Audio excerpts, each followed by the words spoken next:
கர்த்தராகிய இயேசு கிறிஸ்துவின் வல்லமையுள்ள நாமத்தினால் உங்களை எல்லாம் வாழ்த்துகிறேன். இன்றைக்கி நம்ம தியானத்துக்காக தெரிஞ்சு கொண்ட விஷயம் கீழ்ப்படிதல். கீழ்ப்படிதலுங்கிற வார்த்தையில் அது நமக்கு எல்லாருக்கும் தெரிஞ்சதான். அதனால் 2-3 வசனம் படியாக உங்களை உற்சாகப்படுத்த முயற்சிக்கிறேன். ரோமர் 16ஆம் அதிகாரம் 9வது வசனத்தில் உங்கள் கீழ்ப்படிதல் யாவருக்கும் தெரிஞ்சிருக்கிறதே. நம்ம கீழ்ப்படுதல் எல்லாருக்கும் தெரிஞ்சிருக்கிற காரியம்தான் கீழ்ப்படுதல். அதில் கீழ்ப்படுதலை பற்றி நம்ம முதல்ல நினைக்கும் போது ஃபஸ்ட்டு நமக்கு ஞாபகத்தில் வருதெல்லாம் ஆதியாகமம் 22ஆம் அதிகாரம் 18வது வசனம் அப்ரஹாமை பற்றி தான்.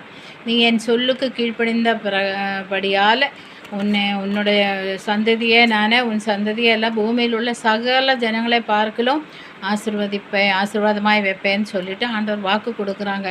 ஆதியாகமம் 22 பார்க்கும்போது இந்த காரியங்களுக்கு பின்னே இதை ஈசாக பலியிடும்படியாக கர்த்தர் கேட்டாங்க. அவர் இன்னும் அதுக்கு மறு உத்தரவு சொல்லாமல் உடனே தானே ஈசாக்கு பலியிடுறதுக்கு அந்த விஷயம்லாம் நமக்கு தெரிஞ்சனால அது சொல்லலை. எவ்வளோ நாள் காத்திருந்து கிடச்ச மகனே பலியிடன்னு சொன்னாங்களேன்னு சொல்லி ஒரு வார்த்தை மறுபேச்சு பேசாத கர்த்தரோட வார்த்தைக்கு அப்படியே கீழ்ப்படிஞ்சார். மேலான ஒரு கீழ்ப்படுதல். அந்த மாதிரி எந்த மனுஷரும் அதுக்கு கேட்கவே மாட்டாங்க. அப்ரஹாம் ஒரு விசேஷிக்கப்பட்ட ஒரு பிறவி ஒரு மனுஷனாகங்காட்டி அவர் அந்த வார்த்தைக்கு கீழ்ப்படிஞ்சாங்க. ஆண்டவரை அதிகமாக அவரை நேசித்தாங்க, நம்பினாங்க, விசுவாசித்தாங்க.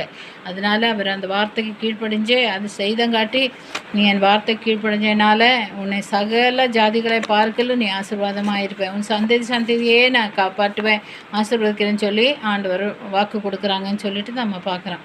எஸ்தரும் அதே மாதிரி தான் மொர்தெகாய்க்கு கீழ்ப்படிஞ்சு அவர் சிறு வயதில் குழந்தையாக இருக்கும்போதே தாய் தாப்பனை இறந்துட்டாங்க. மொர்தெகாய் தான் வளர்த்துனாங்க. மொர்தெகாய் சொல் கேட்டு அவருக்கு கீழ்ப்படிந்த சிறு பிள்ளையாக இருக்கும்போதே அவர் அப்படி வரங்காட்டி அவர் ராஜாத்தியாக அவளை தெரிஞ்செடுத்தாங்க. அவள் உயர்த்தப்பட்டாங்க. ராஜா மேன்மை அவளுக்கு வந்தது. கீழ்ப்படிந்ததுனால அவளுக்கு கிடைச்ச பலன் அது.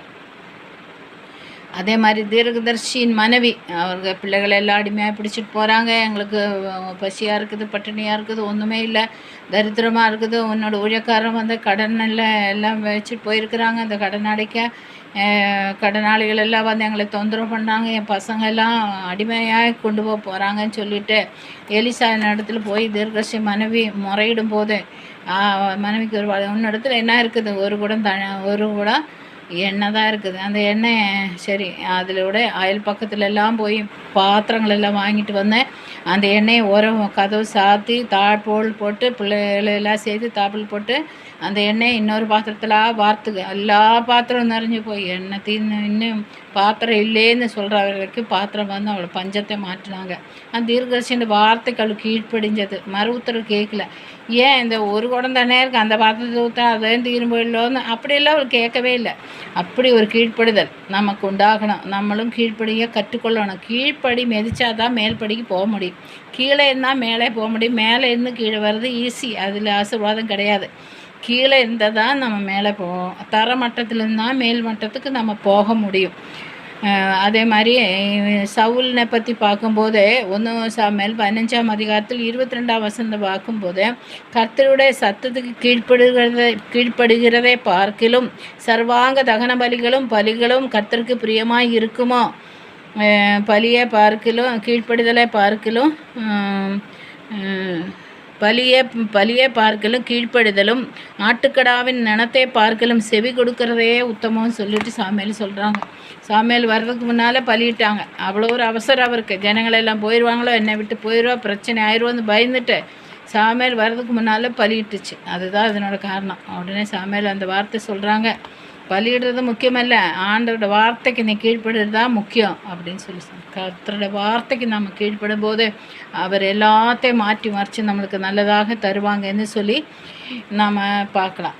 இயேசுவை பற்றி பிலிப்பியரில் ஒரு வசனம் இருக்குது, அதுவும் கூட வாசம் முடிக்க போகிறோம். தாமே வெறுமையாகி அடிமை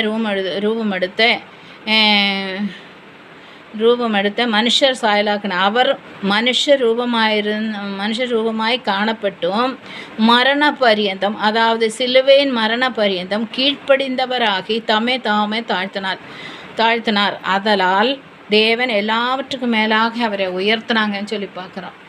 அவர் தேவனாய் இருந்தது, சிருஷ்டிகர்த்தராக இருந்தது. சகலத்தை நீதிமொழிகள் 8ஆம் அதிகாரம் வாசிக்கும் போது, மலைகள் உண்டாக்கும் போது, குன்னுகள் உண்டாக்கும் போது, பர்வதங்கள் உண்டாக்கும் போது, எல்லாம் உண்டாக்கும் போது நான் அவர் செல்ல பிள்ளைய அவர் அருகிலே இருந்தேன். சர்வ சிருஷ்டிகர்த்தர் அவர். அப்படி இருந்தோம். அந்த நேரம் வந்தபோது புஸ்தக சூழலில் என்னை பற்றி எழுதியிருக்குதே, நான் இதை போகிறேன் அப்படின்னு சொல்லி பிதாவினோட உத்தரவாண்டு மனுஷ ரூபம் எடுத்து பூமிக்கு வந்தார். சிலுவை பரியந்தம் பூமிக்கு வந்து எத்தனையோ பாடுகள், எத்தனையோ மனுஷனால் எத்தனையோ பாடுகள் அவர் பட்டாங்க. சிலுவை பரியந்தம் அவர் பாடுபட்டு அதை தன்னோட அந்த தேவன் ரூபமாய் இருந்துட்டும், தேவனாய் இருந்துட்டும் அது கொள்ள பொருளாக அவர் எண்ணாமல், அது கொள்ளையாடின பொருளாக எண்ணாமல் தாமே வெறுமையாக்கி அடிமையின் ரூம் எடுத்த மனுஷ சாயலாம். தன்னைத்தானே வெறுமையாக்கி அடிமையின் ரூம் எடுத்த மனுஷ சாயலாம். அது நம்ம கற்றுக்கொள்ளணும். தாமே வெறுமையாக்கணும். எந்த பெருமையும் நமக்குள்ளே இருக்கக்கூடாது. கீழ்ப்படிந்தவராக இயேசு இருந்த போல நம்மளும் கீழ்ப்படிந்தவராக தம்மை தாழ்த்துகிற ஒரு அனுபவம் நமக்கு உண்டாகணும். கர்த்தர் வார்த்தைகளை எல்லாம் ஆசீர்வதிக்கட்டும். ஆண்டவரே, இந்த தாழ்மையின் ரூபம் எடுத்து கீழ்ப்படிந்துகிற ஒரு சுபாவத்தை நீர் இன்னைக்கு எங்களுக்கு தாங்க சொல்லி செபிக்கிறப்பா. அபிரகாம் கீழ்ப்படிந்தாங்க, எஸ்தர் கீழ்ப்படிஞ்சாங்க, தீர்க்கதரிசி மனைவி கீழ்ப்படிஞ்சாங்க, ஆண்டவரே இயேசு கீழ்ப்படிஞ்சாங்க. இதெல்லாம் நாங்கள் ஒரு கீழ்ப்படிதல் அனுபவத்தில் எங்களை கொண்டு வாங்கப்பா. ஏற்று பேசுறதோ, மறுவேச்சு பேசுகிறதோ, கேள்வி கேட்குறதோ எங்களுக்குள்ளே இருக்கக்கூடாதப்பா. நன்றியோடு துதிக்கிற சுவாமி. கீழே இருக்கிறவனுக்கு தான் மேலே போக முடியும், கீழே இருந்தால் மேலே போக முடியும். உயர் ஸ்தலத்தில் எங்களை கொண்டு போகிறதுக்கு நாங்கள் ஆரம்பத்தில் இந்த கீழ்ப்படிதல் உள்ள வசனத்துக்கு கீழ்ப்படுகிற ஒரு சுபாவத்தை எங்களுக்கு தாங்க சொல்லி ஒப்பு கொடுத்து ஜெபிக்கிற இயேசுவின் மூலம் பிதாவே, ஆமென்.